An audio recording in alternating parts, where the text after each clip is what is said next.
Vamos iniciar o nosso programa A Hora do Chico. Estamos mais uma vez aqui à tarde do domingo para fazer a nossa gravação e começar a nossa comunicação com vocês aí na internet, pelo Facebook. O interessante é que todos os domingos a gente traz uma novidade sobre a doutrina espírita e tudo que a cerca, né? Que cerca a doutrina como toda a sua filosofia, a sua ciência e toda a estrutura que a gente quer apresentar, que é exatamente essa nova visão de mundo, que é uma visão que não é tão nova assim, né, Dejan? É uma coisa já de 1857, então não é tão nova assim. E também não é tão nova porque se a gente pensar que o cristianismo, que é exatamente a nossa base, a nossa estrutura, ela faz, sei lá, pelo menos 2000 anos que está aí, que está vigorando, é que as pessoas tornaram ela meio obscura, né? O cristianismo ficou meio que turvado por certas mentalidades, ou por certas ideias, ou pontos de vista. Boa tarde, né, Dejan? Boa tarde, vamos começar aí. Vaguinho, boa tarde a todos os amigos que estão nos acompanhando, como sempre. E como o Vaguinho disse, nós estamos aqui exatamente para tentar diminuir essa distância entre a certeza e a incerteza e principalmente falar sobre esta doutrina que, mais do que uma religião, é acima de tudo uma ciência. Não é uma ciência, como eu sempre digo, como uma ciência convencional, essa ciência da experimentação, essa ciência dos laboratórios, da confirmação, mas a ciência do espírito. E a doutrina nos oferece um amplo campo para um debate e para que as pessoas possam refutar, até mesmo não aceitar e não acreditar naquilo que ela traz, porque ela é aberta para qualquer confronto, para qualquer debate. Quando nós estávamos aqui já pensando no nosso tema, o tema do livro, Ação e Reação, e hoje no capítulo 2, que são comentários feitos pelo instrutor daquela instituição de acolhimento e de cuidado com aqueles espíritos que partem daqui em situações de difícil compreensão. Chamamos os espíritos mais embrutecidos, os espíritos sofridos. Consequentemente, nós sabemos da responsabilidade que eles têm e que nós temos ao transmitir e passar essas informações. Então, como eu sempre digo, a religião sou eu com os outros. A religião é uma congregação que reúne os fiéis e que esses fiéis seguem uma teologia, uma crença no Deus, e tudo isso é dirigido por um livro que é chamado um livro sagrado. Cada religião tem seu livro sagrado, cada religião tem seu sistema de crença. Já a fé não sou eu mais com os outros, a fé sou eu comigo mesmo. Então, todas as vezes que eu preciso estabelecer um sistema de fé, é preciso que eu tenha a anuência e tenha com certeza uma convicção dentro de mim. Porque muitas vezes, Vaguinho, admitir o que a razão aceita não é ter fé. Né? Ter fé é crer. E muitas vezes sem protestar o que o raciocínio recusa. Muitas vezes tudo está levando você a uma crença, a um acreditar, mas a fé não lhe dá esse suporte. Por quê? Porque a fé ela é mantida em 3 pilares fundamentais, que são a confiança em si, a confiança na vida e a confiança em Deus. Se você tiver essas 3 coisas bem estruturadas dentro de você, consequentemente você é uma pessoa de fé. Então a fé é um momento de eu comigo. Eu não preciso estar ligado a nada nem a ninguém. É minha fé. Eu posso até ser uma pessoa que tenha toda uma dificuldade de entender uma crença e uma religião e ter fé. Agora, a espiritualidade, essa sim sou eu com Deus. Então nós estamos aqui falando exatamente da espiritualidade. E quando eu falo em espiritualidade e falo em eu com Deus, então a gente pode fazer vários comentários dentro dessa perspectiva, dentro desse entendimento. Por exemplo, teme a morte, já que a gente fala tanto na morte, e esse livro é exatamente nos mostrando a passagem de uma existência para outra, porque as pessoas dizem assim, Vaguinho, a saída de uma dimensão ou a passagem, só existe mundos, não são dimensões. Dimensão é aquilo que é medido por dois sistemas, altura e comprimento. Então, o mundo espiritual é um mundo adimensional. Nós vivemos num mundo tridimensional, lá é um mundo adimensional, onde as coisas seguem uma outra perspectiva, porque aqui nós lidamos com o tempo linear. Então, passado, presente e futuro, tudo está dentro de uma perspectiva linear. Já o mundo espiritual não segue essa mesma ordem. Por isso que tempo para eles é bem diferente do que é tempo para nós. As pessoas, não, como é que os espíritos têm noção de tempo? Claro que eles têm uma noção de tempo, mas um tempo relativo. Então, com relação à morte, muitas vezes as pessoas dizem assim, um parente meu morreu, eu queria saber como é que ele está e aonde ele está. E eu digo, facilmente eu sei. Pelo menos eu tenho uma ideia. Ele vai estar num lugar onde tudo que é necessário para ele continuar a sua realidade, o seu projeto, será suficiente para que ele possa ser amparado, ser protegido. E geralmente essas instituições espirituais, lá nesse outro mundo, ou nesses outros mundos, ela tem esse papel. Então, teme a morte aqueles que se afligem em face do desconhecido. Porque geralmente as coisas desconhecidas, elas deixam... Causam medo, né? É como também aqueles que se deixam impressionar pelos erros de uma teologia medieval, como você muito bem falou no começo, né? São as crenças que a gente ainda traz de algumas religiões, o atavismo, que com certeza dá a gente uma ideia de céu, uma ideia de inferno, né? Então, se você é uma pessoa boa, com certeza você vai para o céu. Se você não é, infelizmente você vai ter que ir para o inferno, né? E aí as pessoas esquecem que a vida continua. Então, nada na vida, pelo menos dentro da lógica do nosso pensamento, é definitivo. A vida é uma transição e a vida é transitória, né? Então, todos nós precisamos pensar um pouco nisso e, com certeza, fortalecer a nossa crença, abrindo espaços para um maior entendimento.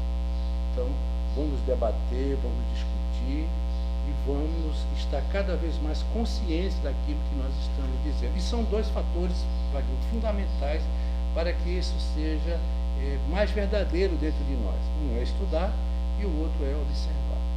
Fantástico. Dejan, maravilha, nós estamos estudando naturalmente o livro de Ação e Reação.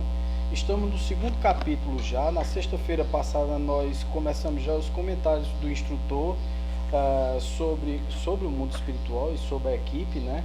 E o interessante é que vocês podem, através da internet, fazer perguntas a respeito do livro Ação e Reação e de tudo que a gente está fazendo aqui, que a gente está comentando aqui durante a tarde de hoje. Então vocês podem se comunicar, tá, pessoal? Eu estou olhando daqui do Facebook, acompanhando a filmagem e naturalmente estou acompanhando também todos os comentários, os likes que estão sendo dados, né, as curtidas, como queiram, né, mas likes ou curtidas é a mesma coisa. E vocês podem fazer as perguntas de vocês, se vocês tiverem qualquer dúvida durante o programa sobre o que a gente está falando, sobre o que a gente está discutindo aqui, vocês podem, e a gente em tempo real vai responder a vocês tudo que vocês perguntarem, naturalmente dentro das nossas limitações de conhecimento, que a gente não sabe de tudo. Doutrina espírita é um negócio muito rico e muitas vezes as pessoas até fogem, extrapolam do tema doutrina espírita para perguntar temas que são até correlatos, né? Tudo é vida, né? Exato. Tudo é vida. Se tudo é vida, tudo pode ser perguntado, tudo pode ser questionado e a gente vai tentar aqui responder todos os questionamentos. Exatamente. E com certeza estaremos abertos para as eventuais perguntas.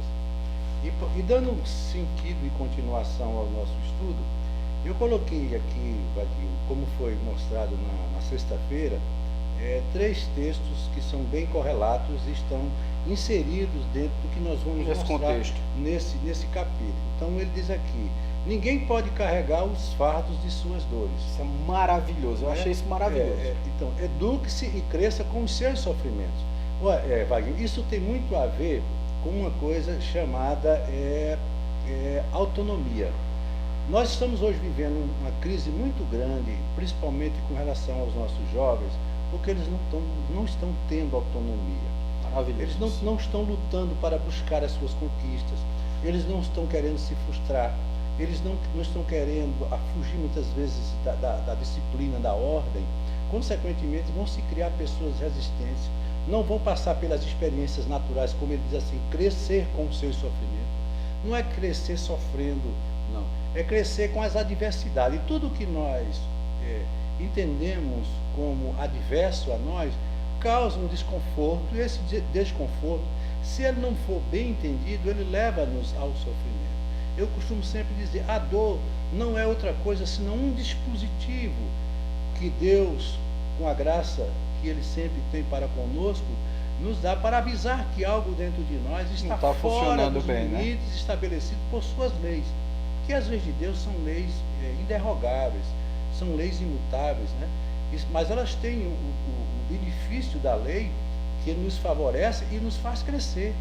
Porque muitas vezes você diz assim, mas eu estou sofrendo tanto, mas talvez seja esse sofrimento a grande mola propulsora para projetos futuros da sua vida, são suas conquistas, né?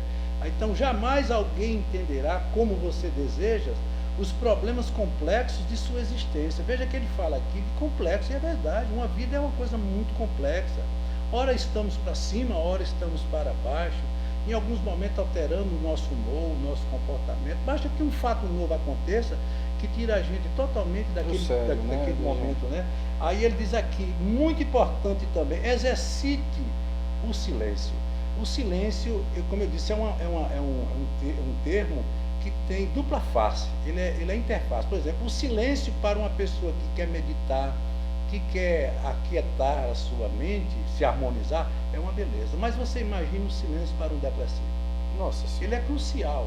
Né? A pessoa que está com depressão, que se entrega ao isolamento, né, à solidão e ao silêncio, ela sofre muito. Então veja como ele diz assim, exercite o silêncio. Saiba lidar com os seus momentos.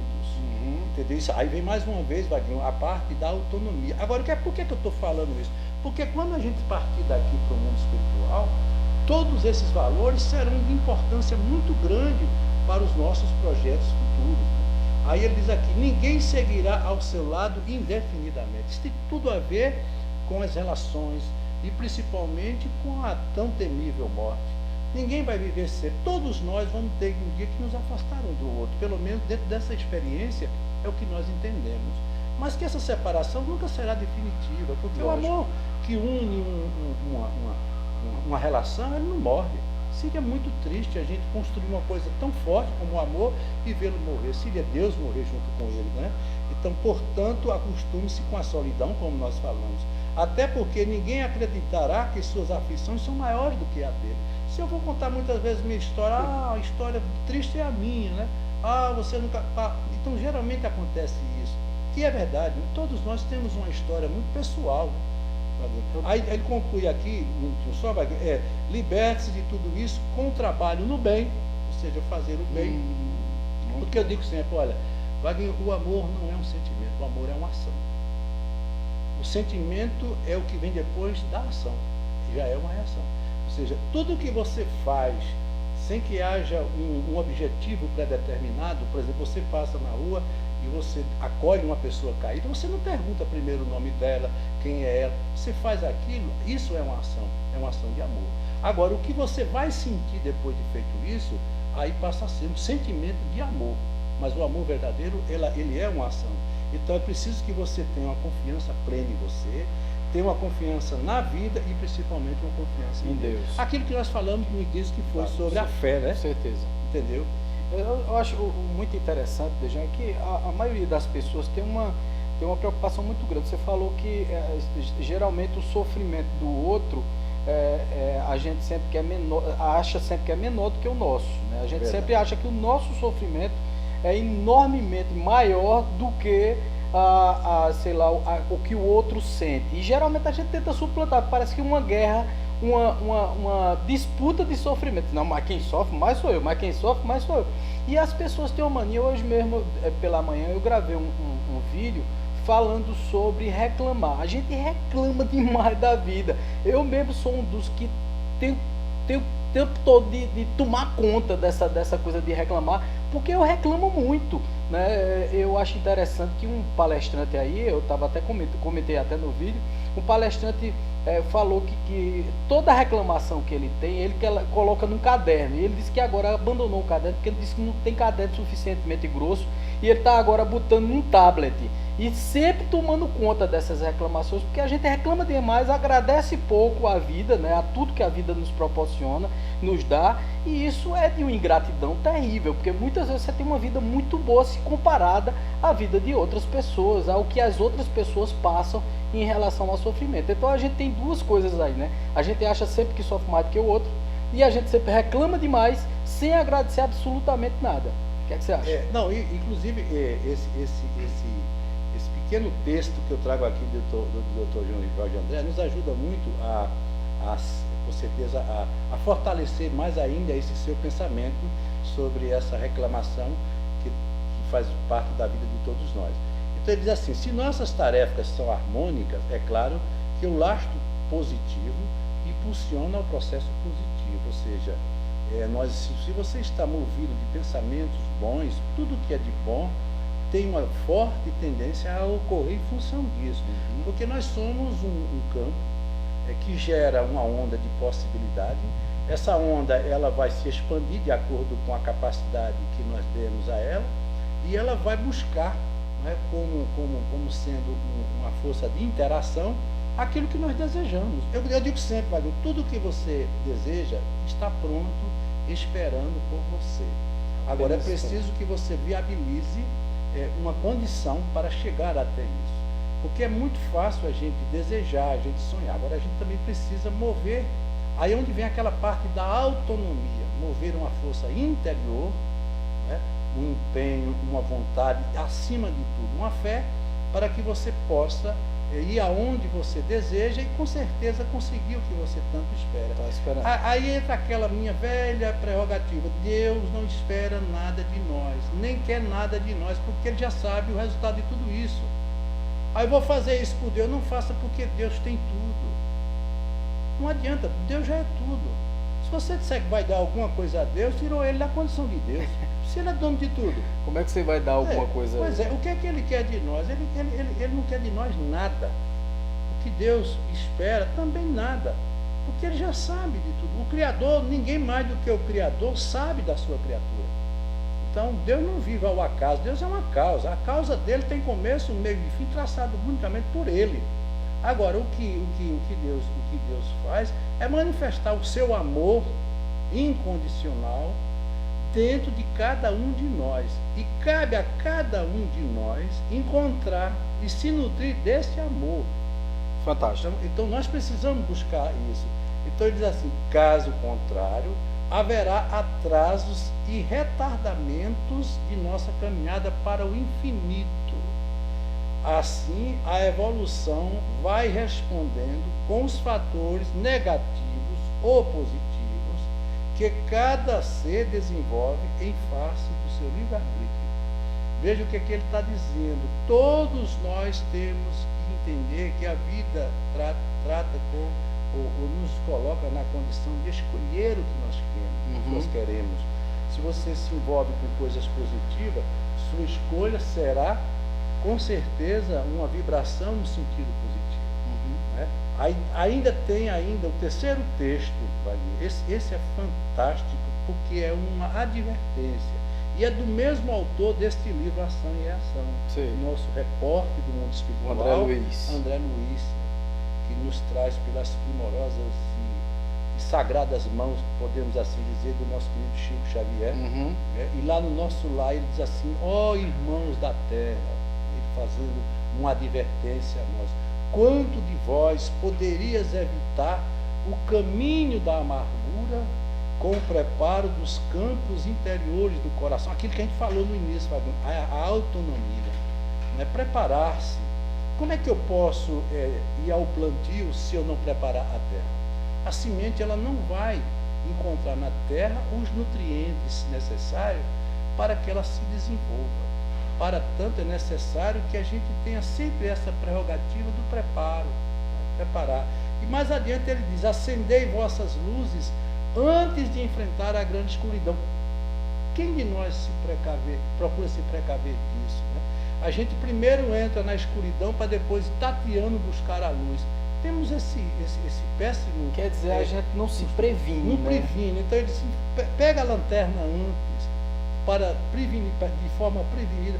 Eu falo isso muito, sabe o quê? Um relacionamento. As pessoas se encontram e não tem aquela coisa de ficar, né?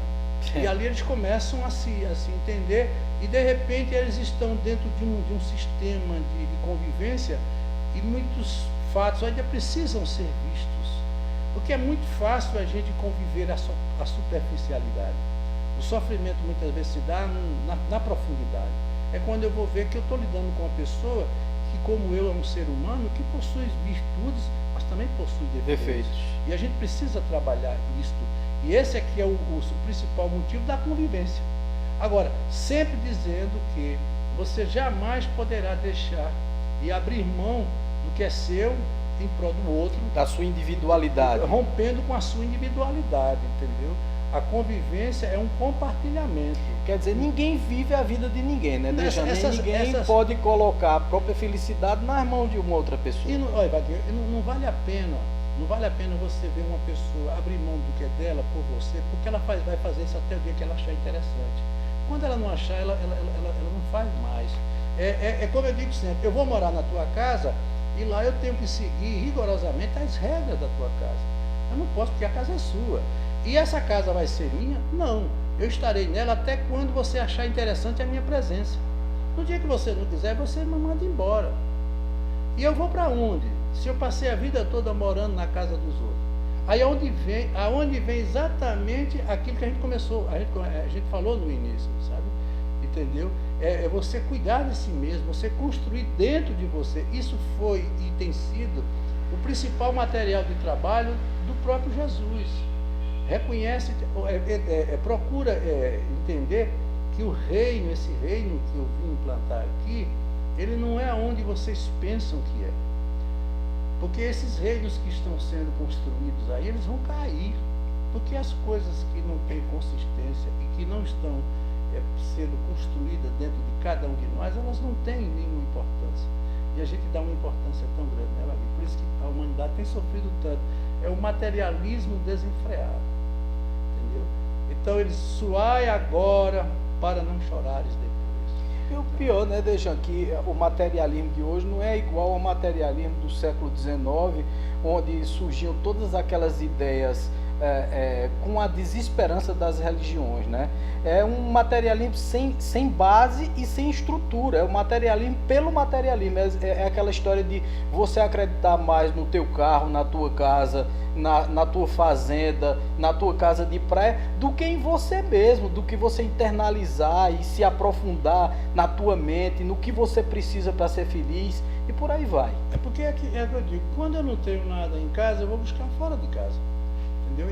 Então o homem quando ele não trabalha e não procura construir aquilo que é necessário para o conhecimento de si mesmo, consequentemente ele não vai encontrar em lugar nenhum aquilo que o realize. Porque a realização de cada um de nós está dentro de cada um de nós.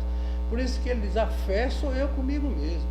Eu tenho que colocar isso todos os dias dentro de mim, não de forma egoística, mas de forma madura, entendeu? E com todos os atributos de saber e sabendo que aquilo que eu construo dentro de mim, tanto servirá para mim como servirá para todos. Mas como é que eu posso dar o que eu não tenho? Então veja, aí eu ainda peguei no texto do livro de Dr. Walter Oliveira, o livro do título Construção da Mente, que ele diz assim, morre o corpo físico, mas a mente permanece em sua estrutura eletromagnética no corpo mental.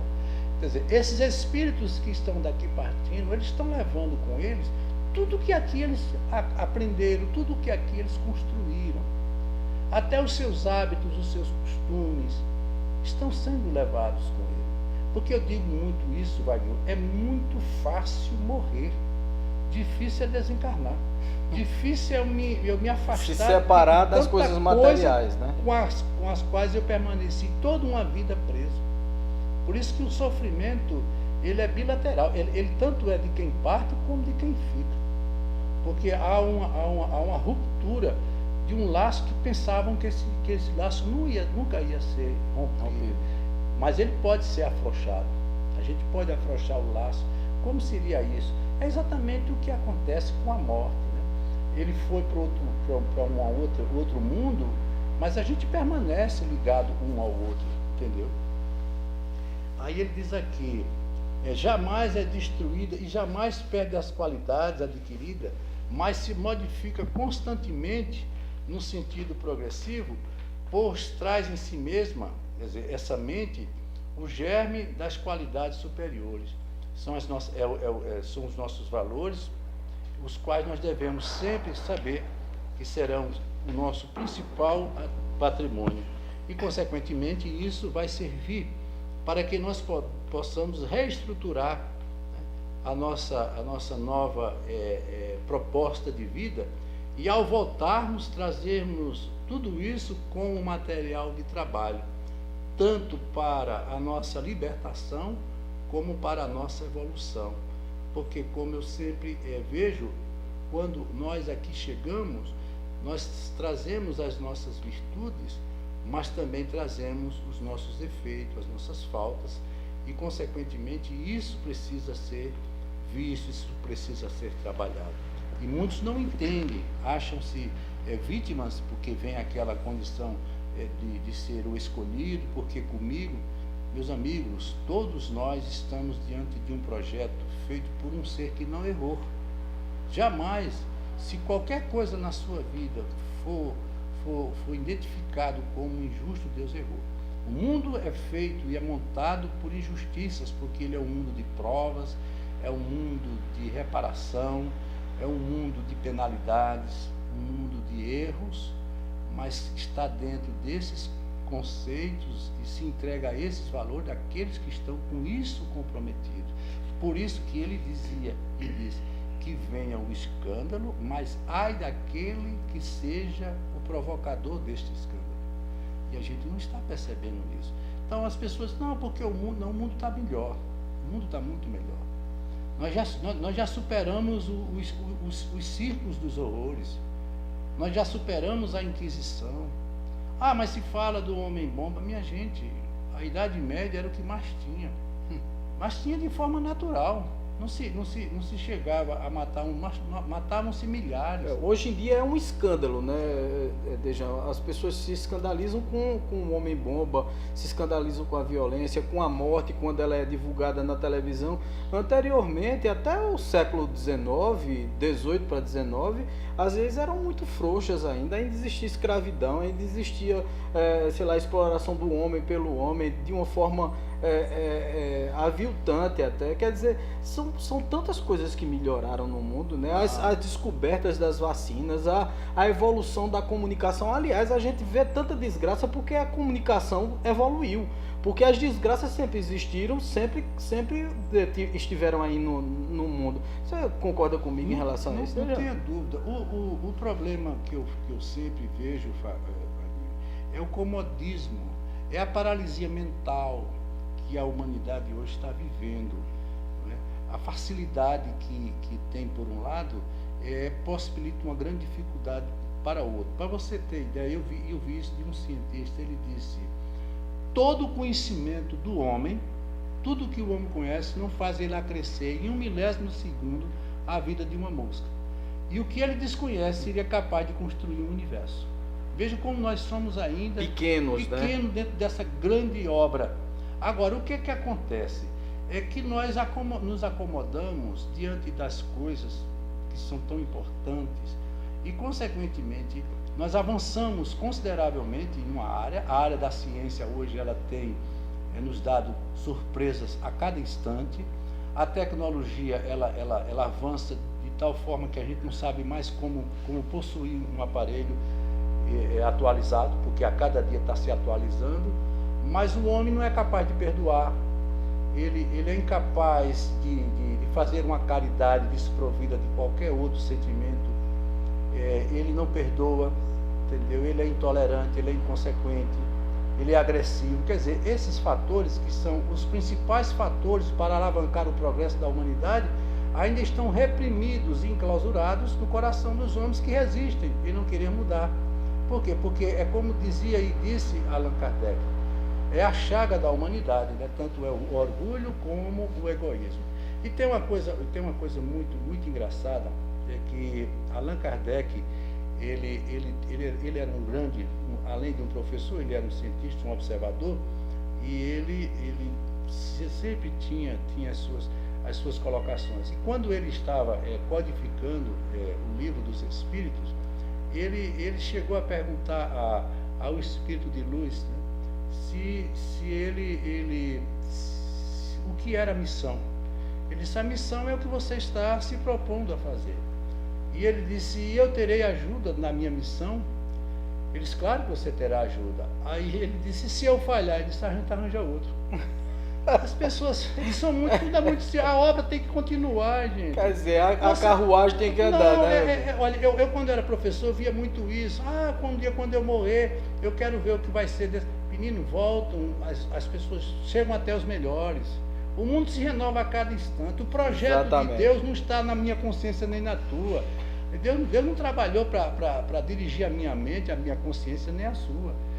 Eu digo sempre, Deus trabalha no atacado, nós somos o varejo. Na realidade é nossa arrogância que nos leva a pensar que nós somos muito mais importantes do que nós somos. Porque somos, mas não. Eu digo isso todo dia lá no Chico. Se eu não fizer aqui, vem outro e faz. Não tem estrelismo, não. Deus não trabalha com esse. Porque é o filho privilegiado de Deus, o filho escolhido, Deus não escolhe. Não sei da grandeza de Deus, não pode.